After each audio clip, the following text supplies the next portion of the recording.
Olá, eu sou a Hélida da Ishi Ar-Condicionado Automotivos e estou com muita alegria de trazer o primeiro episódio da ISHICast. Só que, como o nosso convidado especial é mais do que especial, eu trouxe alguém para me ajudar a conduzir esse primeiro ISHICast. Olá, para quem não me conhece, eu me chamo Bruna, eu sou filha desse casal maravilhoso que é o Ishi e a Hélida.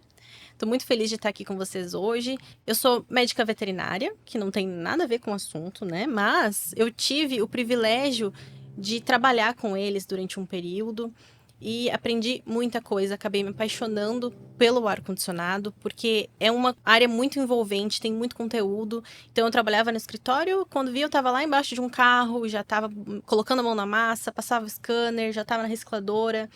Então, o aprendizado nessa área, principalmente com o professor, assim, dentro de casa, escalonou, né? Foi incrível essa experiência. Durante a pandemia, a Bruna teve a oportunidade de passar uns dias conosco e realmente a ideia era ela passar lá no escritório, mas quando chegava um cliente ela sumia, né? Porque na realidade ela queria estar no meio dos veículos. Então, vamos chamar o nosso convidado? Com certeza. Ixi! Olá, eu sou o Ishi e estou aqui agora, fui convidado, fui intimado, né, para participar desse ISHICast.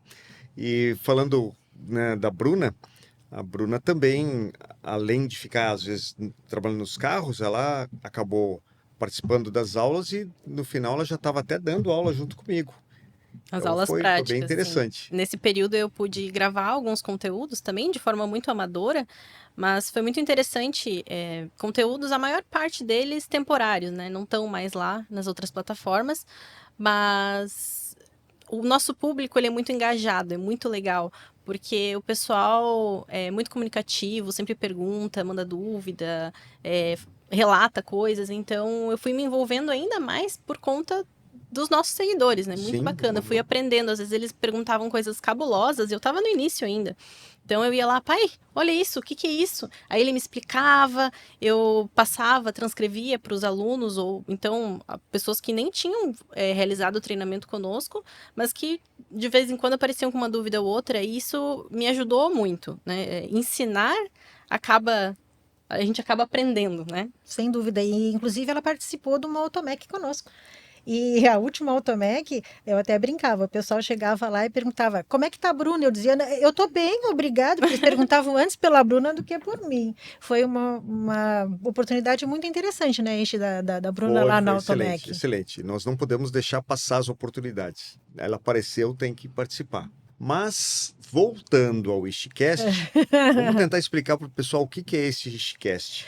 Ok, Bruna, o que o Ishicast tem de diferente do que tem normalmente na De internet? que a gente vai trazer de diferente. Isso. A ideia do ISHICast nasce de uma provocação, porque a gente tem muito conteúdo hoje disponível na internet e muito conteúdo técnico pronto, às vezes dicas, receita de bolo, mas poucas pessoas se perguntam da onde vem esse conhecimento, como esse conhecimento foi construído.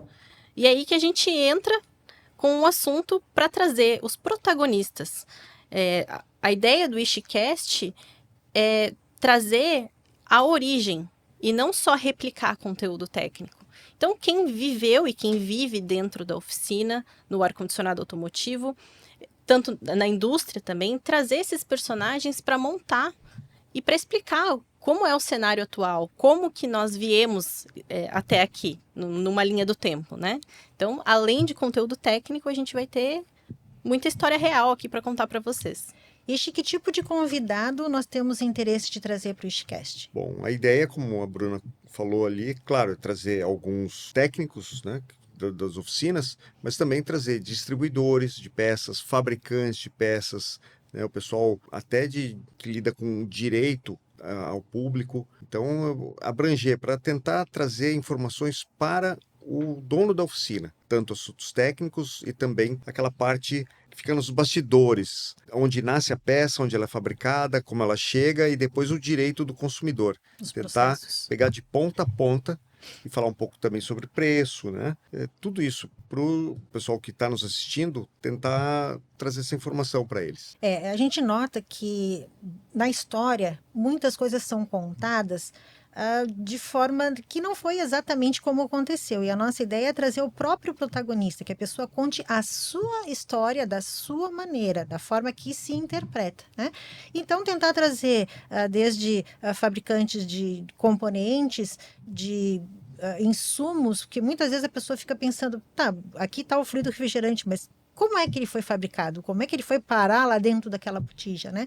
Então, essa é a nossa ideia em relação ao Ishicast. Esperamos que, se você trabalha com isso, ou se você tem interesse de saber o que acontece no seu veículo, vai ter muito conteúdo legal. Por que o ar-condicionado? É um nicho, né? É muito específico isso. Será que isso vai dar engajamento? Será que o pessoal vai olhar? Será que o pessoal vai se interessar por isso? Para quem gosta de carro, hoje o ar-condicionado ele é muito amplo. Ele não trata só do conforto para as pessoas. Ele também dá segurança, porque é o de vidro fechado. Ele cuida da saúde, porque tem um ar filtrado. E claro, o avanço dos carros hoje, com carros elétricos e híbridos, o ar-condicionado também está presente, porque ele vai cuidar do arrefecimento das baterias. Sim. É um segmento de mercado que tende a crescer demais, ele não vai ficar estagnado. Talvez outros campos automotivos eles fiquem estagnados, mas o ar-condicionado não, ele tende a ficar cada vez mais ligado ao carro. Falando sobre isso, o que te fez trabalhar com o ar-condicionado? Conta um pouquinho da tua trajetória antes do ar-condicionado também. Bom, na adolescência eu trabalhava com motos, sempre gostei de mecânica, trabalhava em oficina mecânica e com 17 anos eu me formei técnico mecânico. E eu imaginava que a mecânica era aquela da oficina, mas quando eu comecei a estudar curso técnico e tudo mais, aí eu comecei a ver a origem, de onde vinha tudo. As ferramentas, o aço, siderurgia, a outra parte que quando você está lá no carro trabalhando lá com uma ferramenta, você às vezes não imagina. E em seguida eu comecei a fazer engenharia mecânica. E também, o nome mecânica, eu quando era menor, eu imaginava, não, mecânica é apertar parafuso.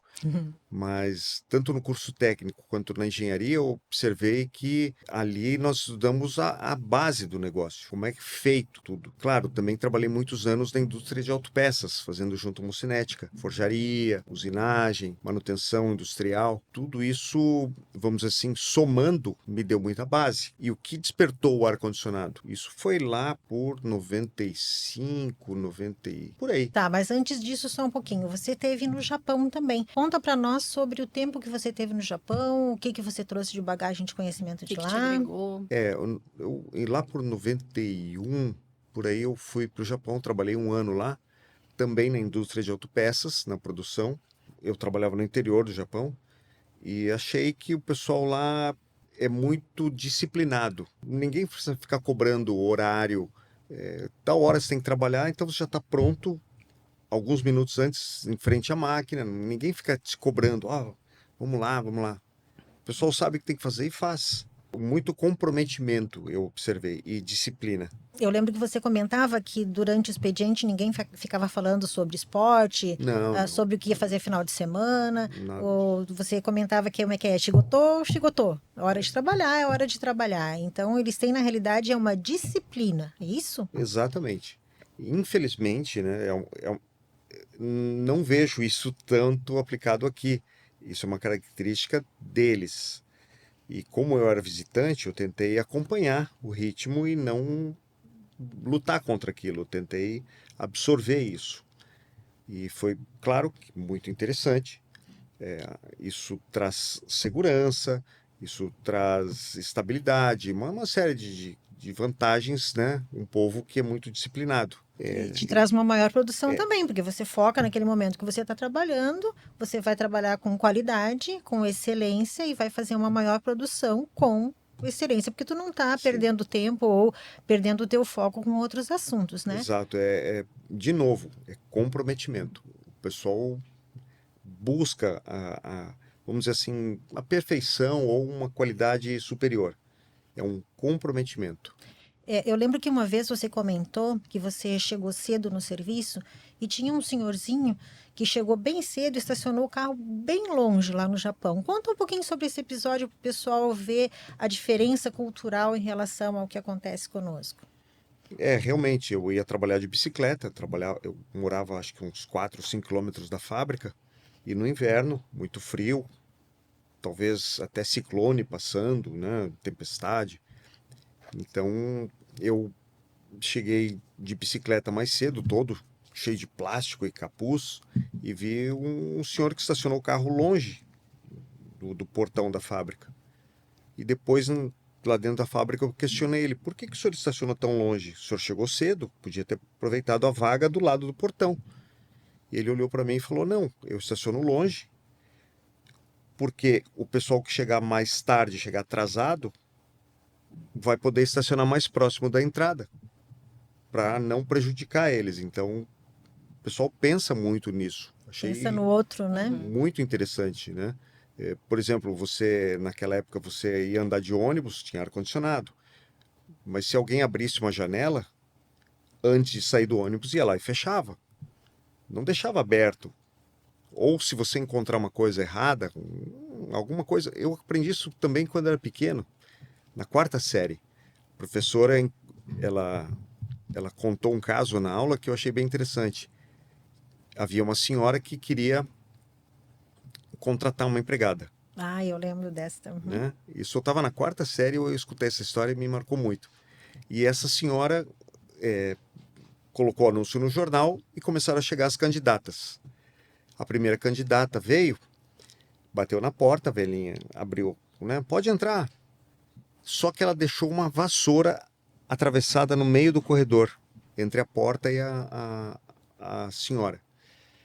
A primeira candidata veio, tropeçou na vassoura e veio falar com a senhora. Ela olhou aquela atitude e falou: não, pode ir embora, não vou te contratar.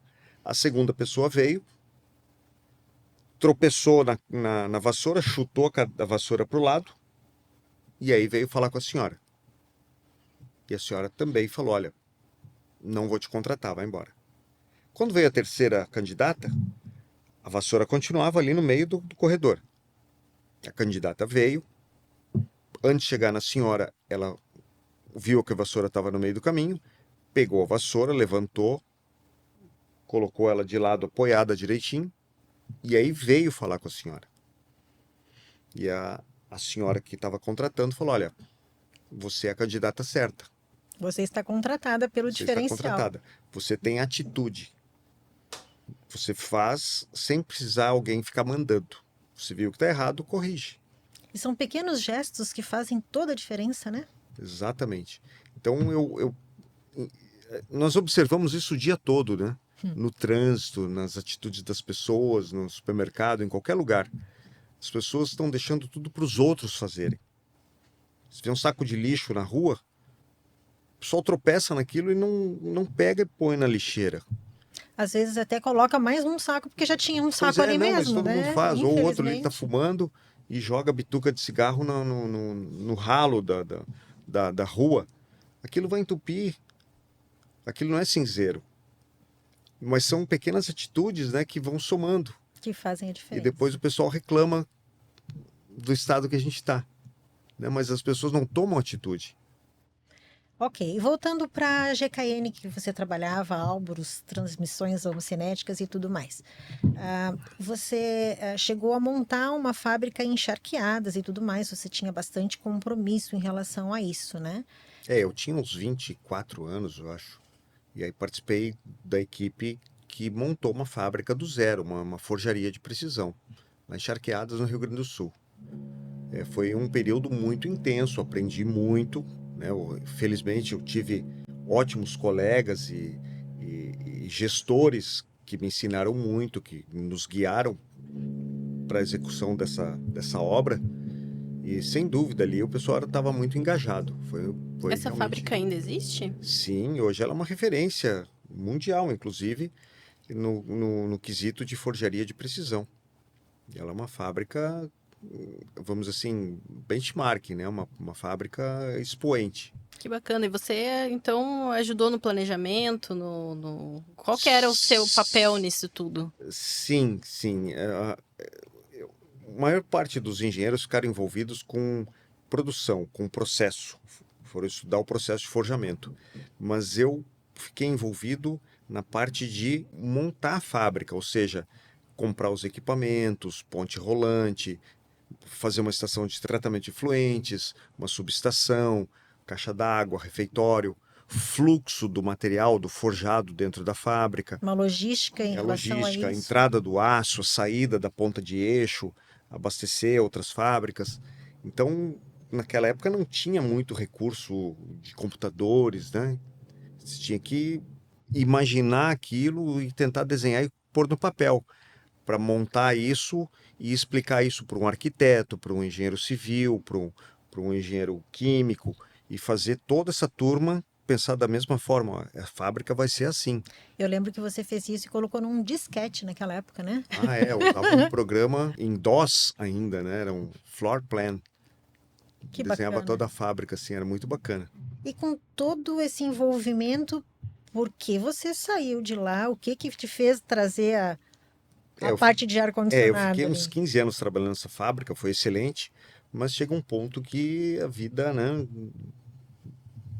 Você começa a buscar outras alternativas, enfim. E claro que antes de sair eu procurei deixar sucessores.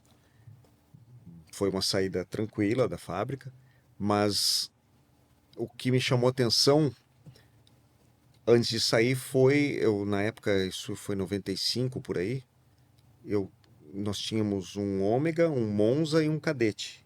E esses três carros davam problema no ar-condicionado. E eu mandava arrumar esses carros em oficinas de ar-condicionado e o pessoal trocava as peças, mas não sabia me explicar o motivo. Olha, essa peça aqui chama-se tal, quebrou por tal motivo, né? Que é uma cultura que nós temos dentro da indústria. Você não fica trocando peça tua, você tem que dar uma satisfação e mostrar, olha, quebrou aqui, gastou ali, por isso, por isso. E eu não via isso nas oficinas de ar-condicionado. Aliás, não vejo nem oficinas mecânicas isso. Chegar no teu diretor e dizer, quebrou porque ia quebrar mesmo? Como Quebrou é que tu ia porque fazer quebrou. isso? Não é assim, isso tem uma explicação. E eu observei essa carência, né, no mercado e decidi então estudar a parte de ar-condicionado automotivo e aí pedi meu desligamento da empresa e montei a minha empresa de ar-condicionado automotivo. Em que É, ano foi isso?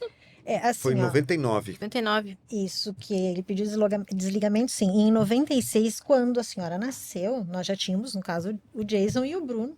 E aí, quando nasce um nenê, você precisa de um monte de espaço. Né? O nenê é o menor, mas aí é carrinho, é banheira, seja lá Bagagem. o que for, é uma bagagem do caramba. E aí, naquela época, nós compramos uma Ômega Suprema. E essa Ômega Suprema, nós éramos de Porto Alegre, né? E a gente não conseguia em Porto Alegre alguém capacitado para arrumar.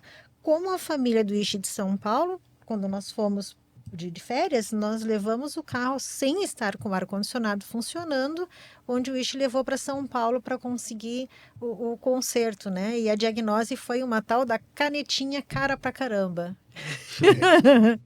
Ela deu problema no compressor, deu uma série de problemas, mas um dos itens que o pessoal trocou e, enfim, foi a tal da canetinha, né? E eu fiquei, canetinha, mas, poxa, aí eu fui estudar para ver o que que era, né? Era um tubo de orifício calibrado, é um capilar, que o pessoal chamava vulgarmente de canetinha.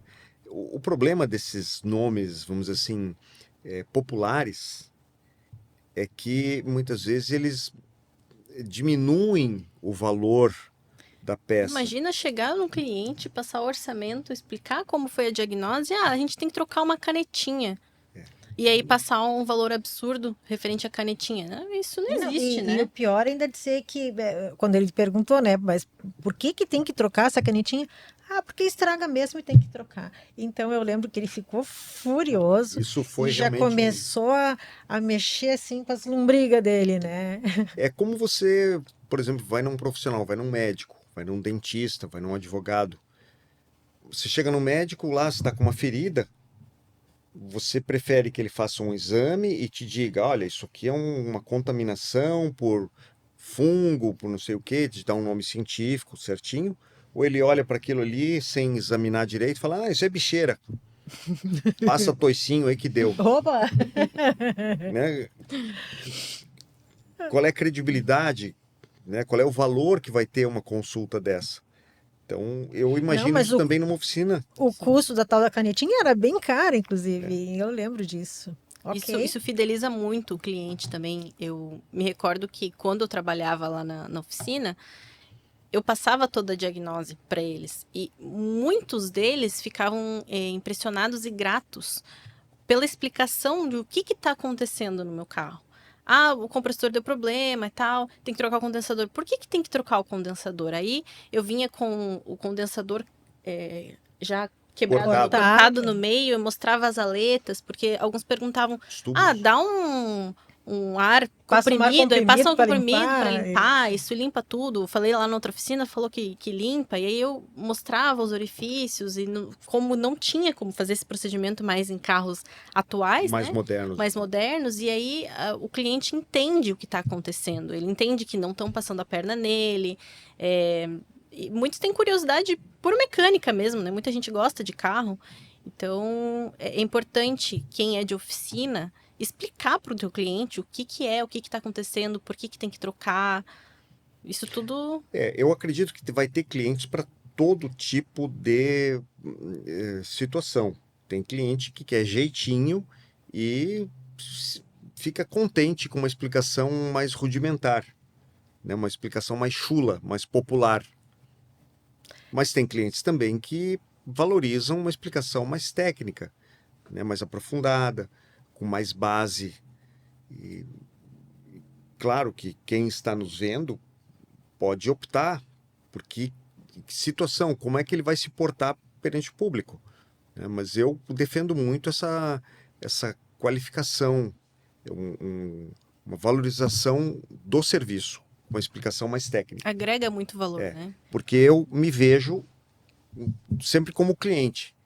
E eu sempre imagino numa situação que eu estou num médico, num advogado e num dentista, por exemplo, e ele chegar naquela situação, né? Bicheira ou é um tratamento mais aprofundado, né? Bom, naquela época foi em 99 que você abriu a Ishi. Como fica a função de conhecimento? Se hoje, até hoje, as pessoas acabam trocando peças sem necessidade, como você conseguiu conhecimento para estar atuando? Bom, eu errei muito também. Apesar de ter uma boa base da indústria, lógico que me ajudou muito, mas no começo foi muito difícil, não tinha para quem pedir ajuda, para quem perguntar, não havia YouTube, não havia internet como tem hoje, né? Então, claro que foi muito difícil. Eu procurei sempre usar a lógica, abrir um sistema ou fazer uma diagnose baseado sempre na causa e efeito, e não só focar no efeito. Mas o que causou isso? Sempre aquela pergunta, mas por que isso? Por que chegou aquilo? E muitas vezes você vê que é um efeito dominó. Uma peça que quebra aqui, ela vai quebrando outras até chegar aqui. Fazendo uma engenharia reversa ali. Exato, uma engenharia reversa. Isso é a lógica que sempre me impulsionou. E aí chega, alguns profissionais hoje chegam, não, mas é só o fusível queimado. Mas espera aí, o fusível queimou porque houve uma sobrecarga, uma corrente elevada, O que né? ocasionou O que queima? ocasionou? Né? E é aí que está a diferença. Eu procurei sempre ver a causa raiz. O que eu noto no mercado é que muitas vezes você faz um determinado procedimento e ele resolve, mas resolve a curto prazo. E às vezes ele resolve a curto prazo, danificando muito mais o sistema, né? Porque ele não foi lá na raiz do problema. Então, às vezes, está com alta pressão, faz funcionar, o compressor trabalha forçado, ele vai ter menos tempo de durabilidade. Então, não necessariamente algo que saia em conta e diga, não, mas funcionou. Funcionou, mas por quanto tempo? Então, às vezes, a pessoa corre esse risco de... Eu vejo às vezes nos comentários, o pessoal faz comentários de uma publicação que nós fizemos, mas eu fiz assim, deu certo. Pode ser, talvez um caso isolado, mas nós trabalhamos com base de 17 mil carros atendidos. Então ali você não tem uma amostragem de 1, 2 carros, você tem 17 mil carros que você fez. Ali você tem uma base muito mais sólida de acompanhamento, do que vai durar uma peça, se o jeitinho vai funcionar. Claro, às vezes funciona, mas vai funcionar talvez por 1 mês, 2, 3. Um erro E o, pequeno vira um e o prejuízo muito cliente, às grande. vezes, ele chega, não, mas eu vou vender o carro. O próximo cliente que, Nossa. né? Isso acontecia muito. Não, Acontece, eu eu vou quero vender. só uma carga de gás. Eu não me importa se tem vazamento ou não. Eu vou vender o carro e daí o próximo vai durar uns 3 meses, por aí e vai ser problema do outro. Nossa, Isso é uma acontecia. opção Isso do acontecia cliente, muito. mas eu não compactuo com isso, eu não acho certo. Então, muitas vezes eu prefiro não fazer o serviço, descartar o cliente e não fazer aquele serviço sabendo que está errado. Sim. Tá, e de oficina para treinamento? Da onde que veio a ideia de você começar a ensinar? Bom, na indústria eu já me envolvi um pouco com treinamento, dando aulas no Senai, dentro da indústria, de hidráulica e pneumática. E achei muito interessante, né? Você passar aquele teu conhecimento para o pessoal novo, realmente aprendizes, pessoal bem novo, e moldar aqueles profissionais já com, com a fome, com a vontade de tentar achar o problema, né, a raiz. E isso foi uma luzinha que ficou lá guardada, lá na memória. Já quando eu estava trabalhando com a oficina de ar-condicionado automotivo, eu montei dentro da sala de espera dos clientes um quadro com todas as peças do ar-condicionado quebradas e cortadas e montadas num painel como se fosse um layout, assim, Um esqueleto um do esqueleto, ar-condicionado. exato. Eu até coloquei uma placa, anatomia do ar-condicionado, Que Uhum. legal. né? Ficou uma parede grande, assim, talvez 2 por 3 metros. E ali tinha todo o sistema de ar-condicionado montado, com as mangueiras, mas tudo em corte e só com peças destruídas, né, que tiramos dos carros. Ou seja, o custo para fazer aquilo ali foi só peça usada. Foi muito barato. E foi interessante porque ali os clientes chegavam, olhavam e eu podia explicar. Olha, o teu compressor é igual aquele ali. Aliás, ele quebra muito por tal e tal defeito, por esse motivo. E explicando para os clientes como funcionava, isso começou a me também despertar mais ainda aquele interesse de explicar para outras pessoas. E uma vez uma distribuidora muito grande de Curitiba nos incentivou a dar aulas, né? E ali foi o pontapé que nos jogou para dentro do campo. Isso foi em 2007. Ali foi o começo dos treinamentos mesmo com ar-condicionado automotivo. Até porque tem muito vendedor que tem o produto, mas não sabe muito bem como funciona, para que que ele serve e acaba não tendo uma orientação melhor para o próprio cliente, né? Então, eu acredito que isso também tenha. Eu lembro que esse vendedor estava aguardando e ele começou a prestar atenção na tua informação ali naquele painel. E aí a pessoa começou a perguntar, mas como é que funciona isso aqui mesmo? Ele mesmo teve curiosidade, né? Então, Eu observo que isso é bom para todo mundo, toda a cadeia, vamos dizer assim, se beneficia com isso. O, a distribuidora, o fabricante, o distribuidor vai vender a peça para uma oficina qualificada e não vai ter problema de garantia. A oficina vai ter mais lucro, porque não ela tem está retrabalho. treinada. Uhum. E o cliente vai sair mais satisfeito com um problema resolvido. Claro que isso tudo tem um valor, o cliente vai ter que pagar por isso, óbvio, né? Porque conhecimento também tem custo e vai muito tempo, né? A gente nota assim que muitas vezes acontece seguido de diagnóstico por falta de conhecimento. Noto nesses anos todos de treinamento, muitas vezes a gente recebe alunos que trabalham há anos com ar-condicionado e que eles aprendem olhando um colega fazer o procedimento. E aí ele vai lá e faz aquele procedimento, mas nem sempre sabe por que ele está fazendo aquilo. É. Então, se algum componente vir com defeito, aí ele não sabe o que está acontecendo, né? Infelizmente, é. E o pessoal se baseia muito em olhar, às vezes, alguma dica. A dica está dizendo, é uma dica, ela não é a base, né? Não está te ensinando, E- né? Esses profissionais, então, muitas vezes aprendem com o outro, olhando o procedimento e repetem aquele mesmo procedimento, mas não sabem por que que estão fazendo, né? Então, quando acontece de ter algum componente que não está funcionando de forma correta, eles se perdem, porque daí eles não sabem o funcionamento do sistema como um todo. Uhum. A capacitação, ela é fundamental, porque a pessoa não pode mais ficar trocando componente por achismo. Tem que ter uma diagnose. Sim. E eu percebo que muitos colegas às vezes não sabem nem falar as unidades de medida corretas. O pessoal se baseia só em dicas e não sabe o que é resistência medida em ohm, o que é a resistência, o que é um lubrificante, qual é a espessura do lubrificante, o que é viscosidade. O pessoal ainda está óleo grosso, óleo fino. Grosso é linguiça, não tem nada a ver com óleo, né? Viscosidade, enfim, eu vejo o pessoal não tem a base disso aí. E outra, hoje em dia nós temos isso aqui, ó, um telefone com inteligência artificial. O pessoal pode ali pesquisar o que é viscosidade, o que é óleo, o que significa PAG, o que significa, o que é resistência, quem é que definiu isso. Vamos estudar, isso é simples. Basta pegar o telefone e usar para isso. Eu estou o tempo todo fazendo isso.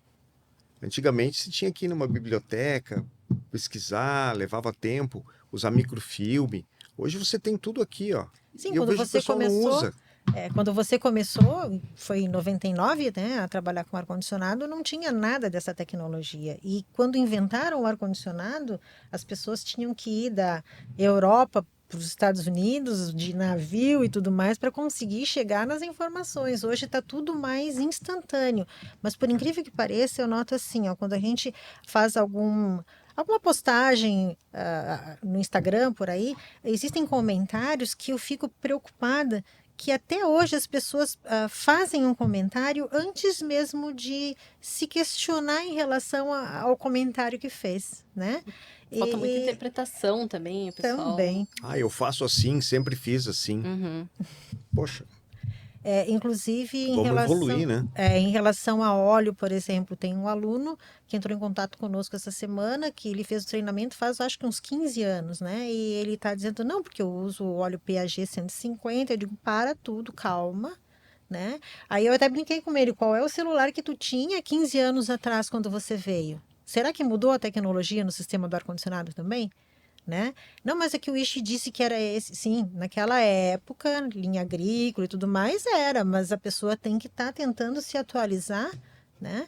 Porque tá constante, o conhecimento Apesar do constante. circuito frigorífico ser o mesmo, circuito, mas as peças tiveram evolução.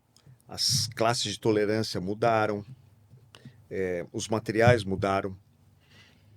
Então, nós temos que nos adequar, né? E buscar essas informações. A pessoa tem que estar prevenida com o que está vindo para o mercado, inclusive. Antigamente eu trabalhava num Corcel, depois um Opala, depois um Astra, depois isso vai evoluindo, né? As peças vão evoluindo. Um pneu de 60 anos atrás não é igual a um pneu de hoje. Os dois têm o mesmo objetivo, né? Mas mudou. Até as normas que, vamos dizer assim, balizam tanto os pneus quanto o ar-condicionado também, elas vão sendo atualizadas frequentemente. Os equipamentos e as ferramentas também. Eu tenho notado que às vezes tem pessoas que falam assim, não, mas aquela oficina lá é linda, tem todos os equipamentos, nossa, mas espera aí, o equipamento, se você não tem conhecimento de uso, para mim é quase como um peso de papel, é um valor caro. investido Peso muito, caro. um peso de papel muito caro, né? E eu vejo às vezes o pessoal compra o equipamento antes de estudar. Ah, Né? verdade. Compra errado. Verdade. Gasta um monte de dinheiro. E às vezes não é nem para o nicho de mercado que ele vai atender. Porque cada tipo de frota precisa de um equipamento específico, né? Eu lembro que alguns alunos, já aconteceu algumas vezes, de chegar no início do treinamento e tá vendo as recicladoras que tem na oficina. Tinha uma época que eram 8 modelos diferentes de recicladora, marcas diferentes. Ou mais, né? E o pessoal, eu tenho uma dessa aqui, não sei o quê. O outro colega, ela é boa? Aí ele respondeu, eu não sei, a gente não usa, eu não sei usar. ela fica num canto. Aí eu fiquei, mas Pois é. ele tá deixando de ganhar dinheiro, né? É verdade, sem dúvida nenhuma. Os equipamentos, eles agilizam os processos, não permitem você jogar fluido refrigerante fora, que é um crime, né? É, um diagnóstico feito com uma recicladora, ela não serve só para aquele fato, vamos recolher o fluido e reutilizar. Isso é o básico, mas ela te ajuda também a fazer diagnóstico. Quando você recolhe o fluido refrigerante, você vai ver a quantidade que tinha ali. E antes de recolher, você pode adicionar mais um pouquinho de fluido refrigerante no carro para ver o que vai acontecer, se as pressões se alteram, Um teste se a ventoinha está dinâmico. funcionando, isso chama-se teste dinâmico. Às vezes você está procurando um problema de vazamento, mas você pode adicionar um pouco mais de fluido no carro para ver se de repente a ventoinha está acionando as duas velocidades, se o compressor ficar ruidoso com mais fluido, e depois você recolhe para fazer outros testes. Não é simplesmente chegar e recolher e revender o fluido, mas serve também te dar oportunidade para fazer testes dinâmicos. E foi fácil você começar a trabalhar com ar-condicionado? Fácil você começar a trabalhar com capacitação? Tinha material didático, algum livro, alguma, sei lá, uma enciclopédia, alguma coisa que você pudesse consultar na época para te dar esse auxílio? Era muito escasso. Eu consegui catálogos norte-americanos de peças, não era nem, vamos dizer assim, explicativo. Ali trazia a referência das peças, as dimensões, e aquilo foi me ajudando, mas era escasso. Nós E estamos aqui com 560 páginas. Quanto tempo você levou para fazer esse material? desde 2007, nós temos elaborado, vamos dizer assim, esses manuais. Eles são dinâmicos, porque eu estou sempre alterando alguma coisa. Mas ele chegou ao ponto de ficar com uma espessura muito grande, né? E aí nós tivemos que seccionar eles. Então, hoje no treinamento eu uso o manual número 1. Ele trata de conceitos e procedimentos. E isso eu falo nos 2 primeiros dias. Como é que funciona, como é que é o circuito frigorífico e os procedimentos que nós vamos realizar, que é recolhimento fluido, o flush, o calço hidráulico, o que é uma bomba de vácuo, para que serve, ou seja, conceitos e procedimentos, unidade de medida. Muita coisa em relação à química e à física, como acontece. Muita física. Leitura de manômetros, né, Mas interpretação. é interessante porque falar muita física assusta. Eu fui fazer o treinamento. A primeira vez que eu fui fazer o treinamento, acho que foi em 2013, 14, eu tinha terminado o ensino médio e eu tinha visto muitos conceitos, né? Física, química, a gente teve as matérias e tinham assuntos que davam medo. E o que é corrente elétrica, ohm, o que que... E o Ishii, ele explica de uma forma que é muito... Você só não entende se você não quer, porque ele vira um elétron e sai correndo pela sala e, sabe, é muito... Você enxerga a física acontecendo e ela faz sentido. Então, nossa, eu lembro que eu fiquei maravilhada, encantada com as explicações dele logo. Por que eu não tive aula de química e física que eu assim? não aprendi desse jeito? Volta e meia nós recebemos mecânicos formados, né? Com engenharia mecânica e comento assim, puxa, seria tão bom que a gente tivesse aula nesse perfil. Às vezes a gente tinha um semestre inteiro para receber a informação, às vezes que ele passa em meia hora. Eu passei por isso. Então, é verdade. Pensando nisso, eu tento agilizar. Eu chamo isso de física aplicada, porque eu tento fazer analogias mostrando um conceito físico, mecânico ou químico, mas mostrando na prática por que acontece aquilo. Então, eu acho que fica mais fácil de você visualizar ou imaginar. Também na aula eu uso muito a imaginação das pessoas. Por isso, o treinamento ele acaba sendo em 6 dias e é uma imersão. O pessoal que está na aula ali, ele vai ficar focado imaginando o que está acontecendo ali. Ele não fica no telefone olhando, minha oficina está com carro agora. Não, nem telefone se usa na aula. Quer usar o telefone depois da aula. Então, isso faz parte. Então, nós elaboramos esses manuais. O primeiro dia são conceitos e procedimentos, primeiro e segundo dia. No terceiro dia, eu falo só sobre compressores, todos os modelos de compressores e o que pode ser feito ou não nesses compressores, vida útil, como é que eles funcionam, como é que eles foram fabricados, quais são os principais defeitos, onde eles sofrem mais sobrecarga, enfim, o ponto fraco e forte de cada um. Existem vários compressores, mas todos eles têm a mesma função. Aplicações diferentes para perfis diferentes de frotas. Uns visam consumo de combustível menor, outros visam mais durabilidade, outros visam mais conforto, porque daí eles ficam variando a cilindrada e aí não precisa ficar ligando e desligando, isso traz conforto. Enfim, cada um tem uma característica, apesar de todos terem a mesma função.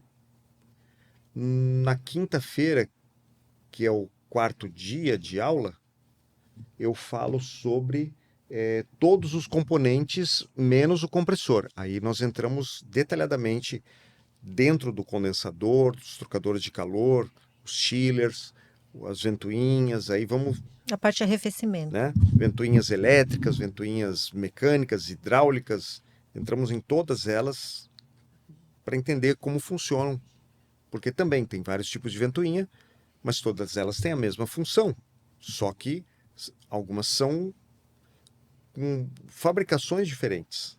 Então você vai entender elas. Depois entramos em transdutores de pressão, sistema piezoelétrico, pressostatos, sensores anticongelamento, sensores NTC, né, transdutores de pressão. E aí vamos detalhando. Entramos dentro do evaporador, entendemos como é que é o circuito do fluido dentro dele, por que está vindo hoje no mercado muitos evaporadores com problema, né, problemas de construção que acabam dando congelamento. Enfim, entramos nisso na quinta-feira e na sexta.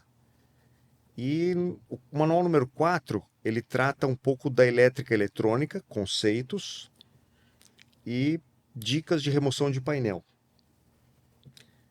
E depois, na sexta e no sábado, nós entramos em aula prática. Aí é dentro, né, na oficina mesmo. Saímos da sala de aula e aí vamos para a aplicação. Trabalhando com recicladoras, com recolhedoras. Morsas individuais, solda de alumínio. Solda alumínio, brasagem, né?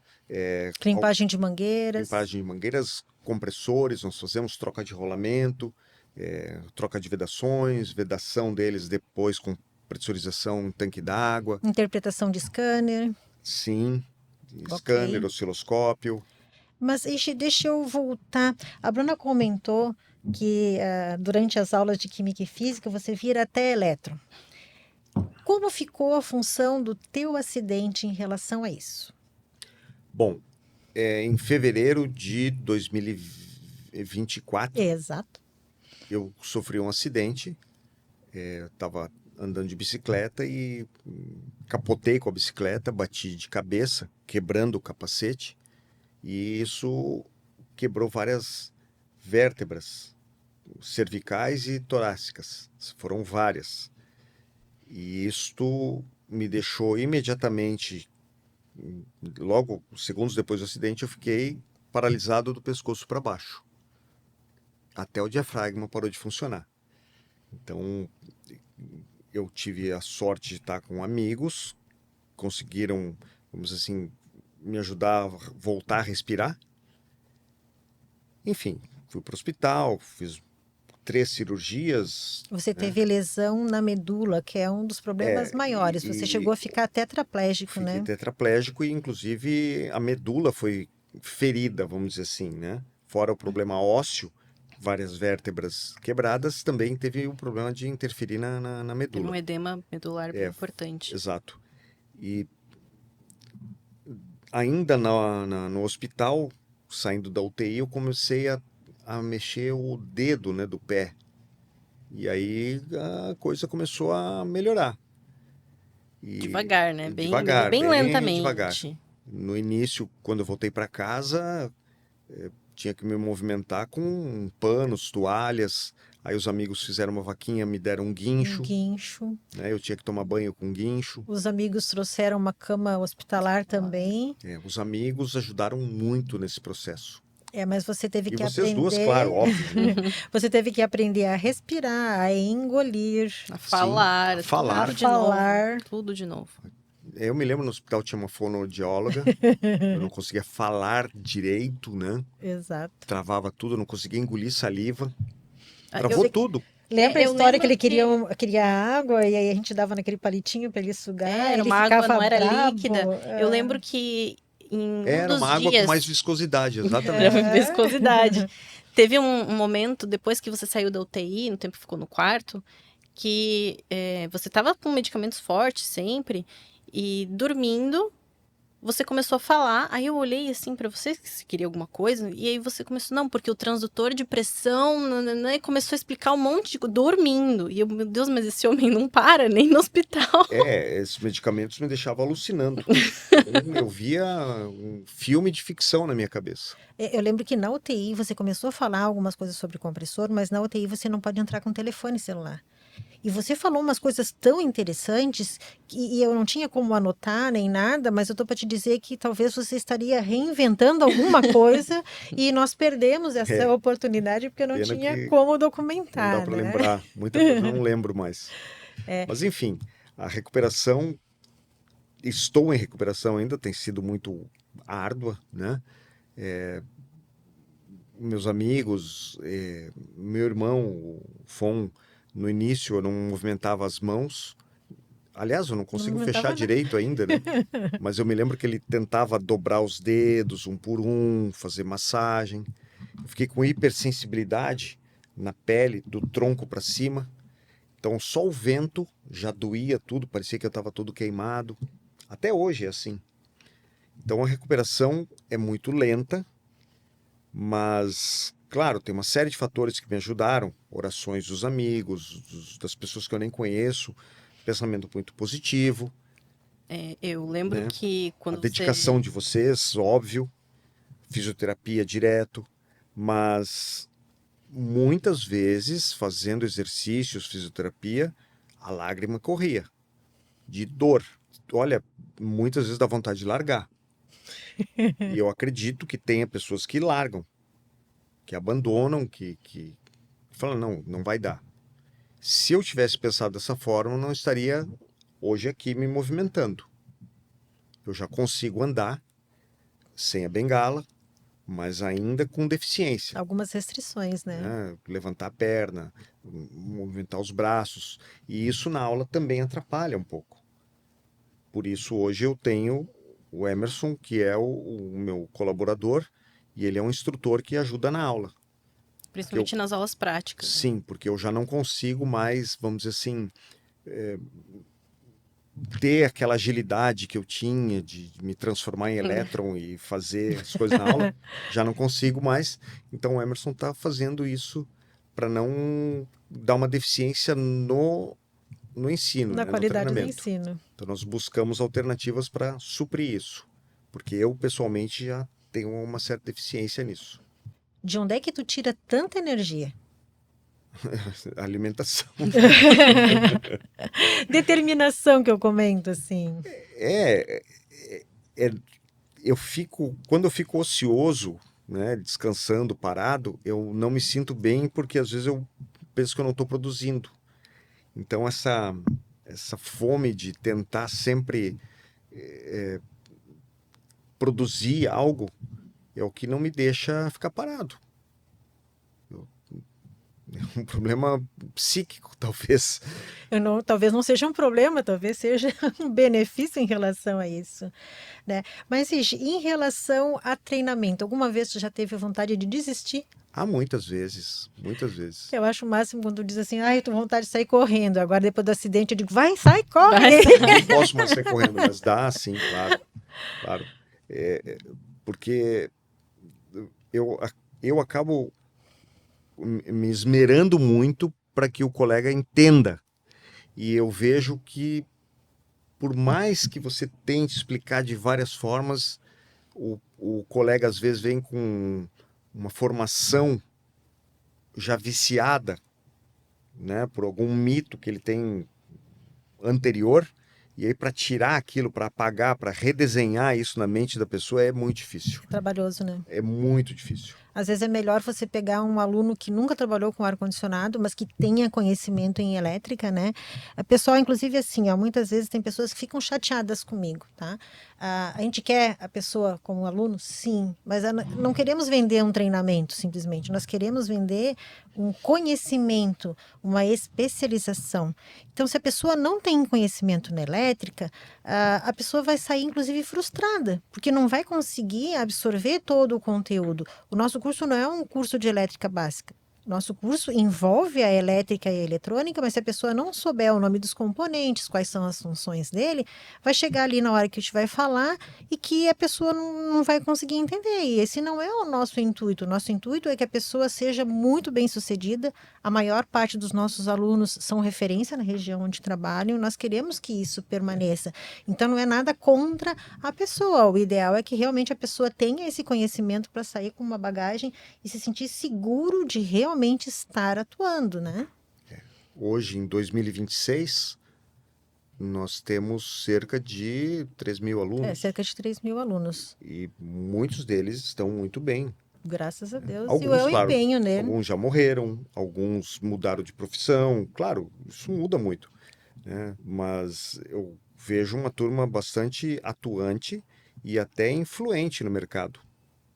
Isso é uma referência muito bom. Sim, temos muitos alunos que, inclusive, estão dando aula hoje São em dia, né? instrutores. São Isso me deixa muito instrutores, feliz. então tá Muito. replicando cada vez mais o conhecimento e mudando a situação a nível nacional, né, do ar-condicionado. Você citou um aporte importante. Vários colegas nossos já estão dando aula também.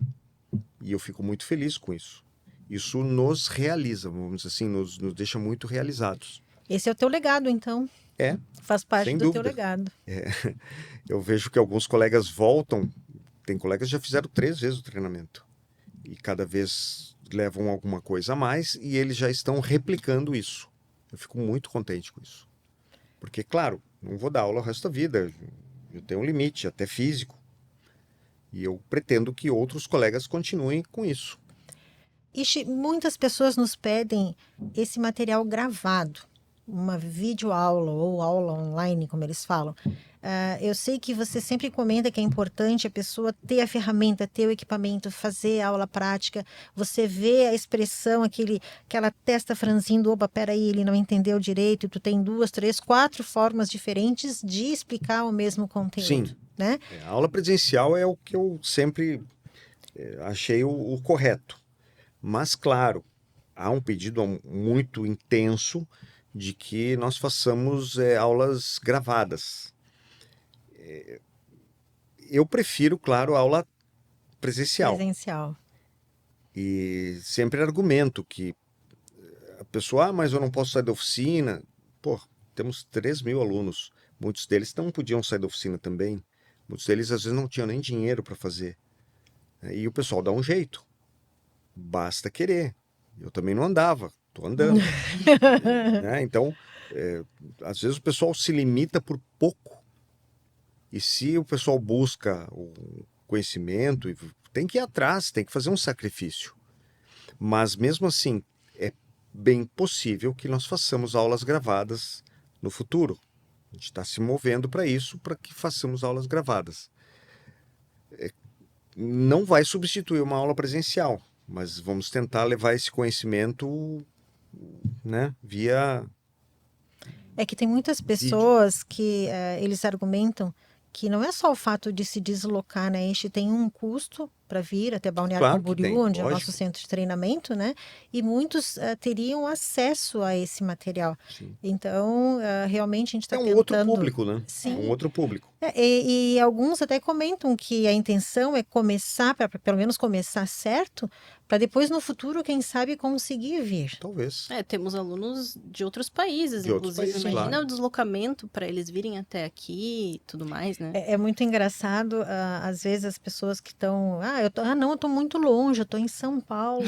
Aí, a gente dá risada. Eu começo a brincar, olha, depois que vieram alunos lá da África, eu digo que a distância, ela é meio psicológica, né? A distância é a gente que faz. O colega quer, ele tem que ir atrás. Tem sacrifício, tem custo, mas tem que ir atrás.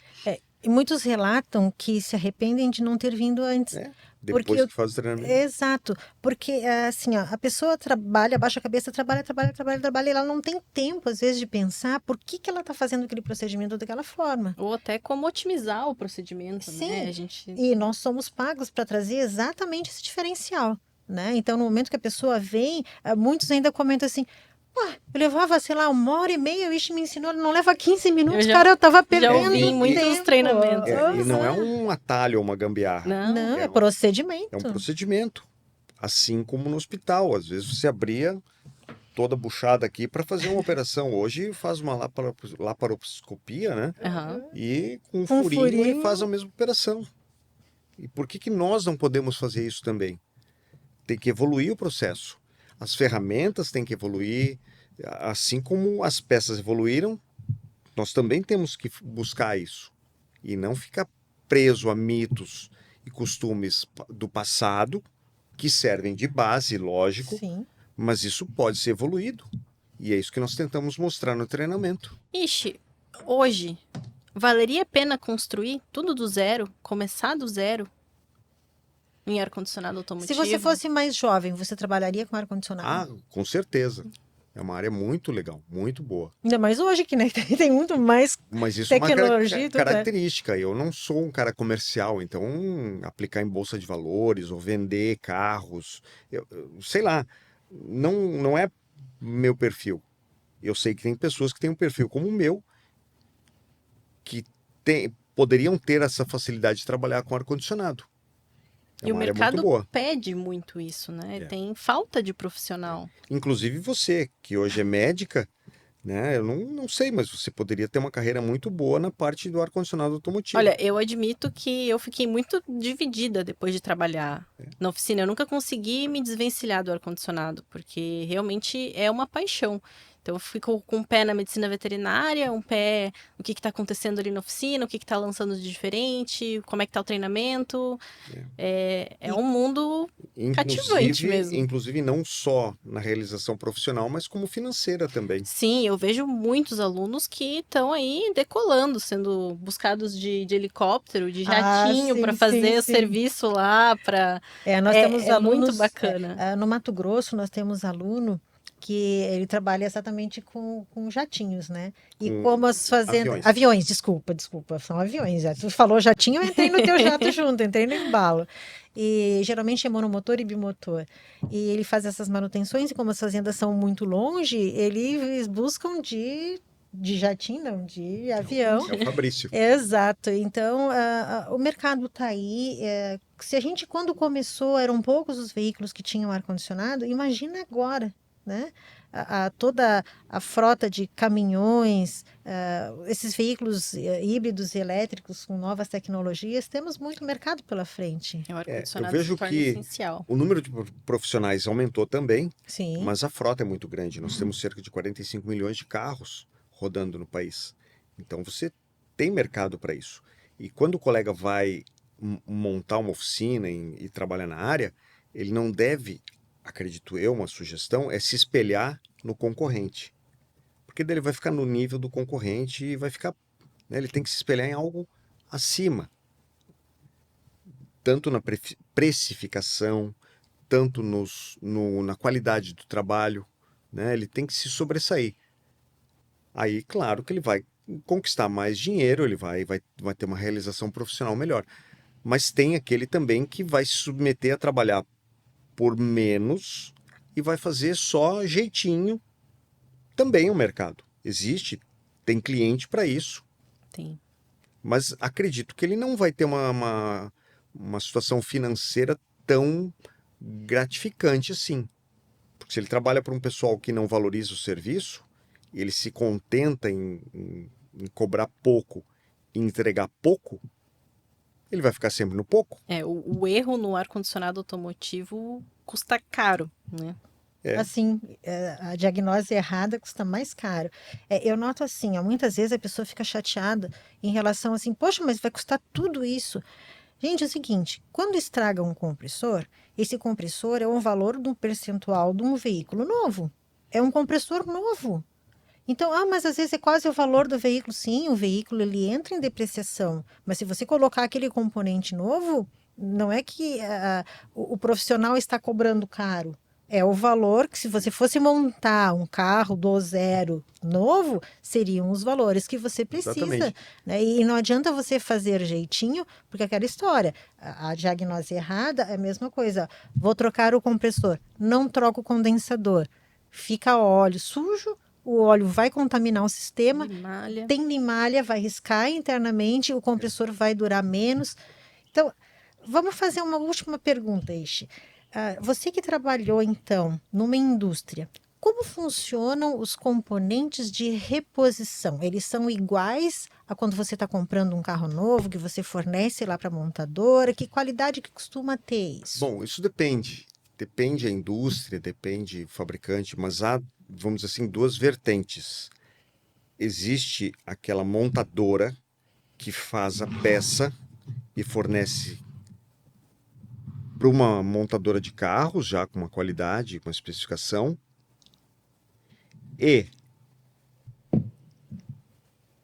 todas as peças são dentro das classes de tolerância, especificações e tudo mais. Então, a peça que vai para a montadora pode ser também vendida para o pessoal do aftermarket, para a distribuidora. Ok. Isso é uma vertente. Mas existem também outras empresas que podem ter o quê? A peça original, vamos dizer assim, fabricada com uma tolerância mais dentro, né, mais apertada, vai para a montadora, e peças que ainda estão dentro da tolerância, mas com uma amplitude maior, essas peças podem ir para o mercado de reposição. Eu não vou dar nomes de empresas disso, mas isso acontece. Pode acontecer com Por isso bateria, que com tem, pneu, com escapamento, com o que for. por isso que tem diferença de valores em Pode haver, relação. pode haver. Eu procuro trabalhar com empresas com nomes, né, ou seja, renomadas, vamos dizer assim, no mercado, que fornecem tanto para a montadora quanto para o aftermarket, distribuidoras, a mesma qualidade. Mas eu sei que existem empresas que têm essa divisão. Peça para aftermarket é uma, e peça para OEM, que é montagem original, é outra. Entendido. Então, por isso que o comentário que eu fiz em relação ao valor do custo do componente é como se você estivesse montando um veículo mesmo, né? Quem fez um comentário assim esses dias foi o nosso amigo Thales, o Dr. Carro. Ele fez um comentário justamente sobre isso. Ele fez uma postagem sobre isso, mostrando que o valor do carro com o tempo cai Sim, tem depreciação. 15% ao ano. Eu falo disso na aula também. O valor do carro cai cada ano 15, 20%. E o preço da autopeça sobe ao ano cerca de 15 a 20%. Então, se você pegar um carro, sei lá, um classe A talvez hoje, que deve valer o quê? 15 mil reais. Atualmente tem. Não sei. Quando ele era novo custava um monte, agora menos. Mas o preço da peça dele continua de um carro zero. Mas é que o carro zero, se fosse montado esse carro zero, ele teria aumentado o valor. Por isso que a peça aumenta o A valor. peça subiu como se fosse de um carro zero, Claro. mas o preço do carro caiu. Então chega uma hora que não vale mais a pena arrumar. E aí entra esse mercado do jeitinho. Peça usada, reparada, né? Porque é um mercado que existe e alguém tem que atender. Só que talvez o profissional que trabalhe com isso não vá ter uma remuneração tão grande. Ele vai ganhar mais na quantidade do que num menor número cobrando mais. Ou quem trabalha com o colecionador, que daí o colecionador faz questão de Sim, ter mas o é um carro componente. antigo, não é um carro Isso. velho, né? Perfeito. É diferente. Ok? Então, o que a gente pode esperar dos próximos episódios do Ishcast? Bom, eu espero que tenha várias surpresas aí, né? Quem está elaborando tudo é a dona Hélida. Então eu sei que ela está com muitas ideias na cabeça. Eu estou aqui só para hoje ele está só participar. de convidado, literalmente, porque eu acredito que vocês gostariam de conhecer um pouco mais Quem da é o história Ishi? do Ishi, né? Então vamos finalizando esse capítulo. Esperamos que vocês estejam gostando. Deixem comentários, sugestões sempre são Nos Sugestões. muito ajudem, bem-vindas. Sugestões. dúvidas. É Então, isso aí. aqui a conversa é real, a história é vivida e o aprendizado é compartilhado. Exato. E compartilhado por quem realmente está passando por essa situação, que já passou por essa situação, nada de um contando a história do outro. É a história da forma que ela é, contada da forma da pessoa, lógico, né? Muito bem. Obrigado pelo convite e vamos tentar elevar o nível técnico do mercado Isso aí. e financeiro também. Ah, sem dúvidas. Ok? Muito obrigada. Até breve.